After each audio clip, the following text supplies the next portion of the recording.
কি এমন ক্ষতি হতো একটু কষ্ট করে আমার জীবনে থেকে গেলে? আমি তো তোমাকে ভালোবেসে একটু ভালো থাকতে চেয়েছিলাম।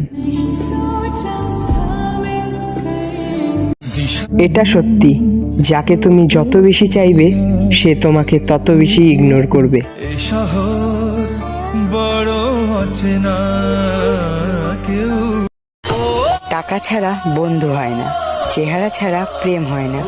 মানতে হবে বস, স্বার্থ ছাড়া কেউ পাশে থাকে না। আই উইশ ঠকে যাওয়া কোনো এক শখের মানুষ আমার জীবনে আসুক। সত্যি বলছি, অনেক যত্নে রাখবো। কারোর সাথে যদি কোনো খারাপ ব্যবহার করে থাকি তাহলে আই এম রিয়েলি সরি, কারণ আজ বেঁচে আছি, কাল নাও থাকতে পারি। গেছে কালকের কালো রাত।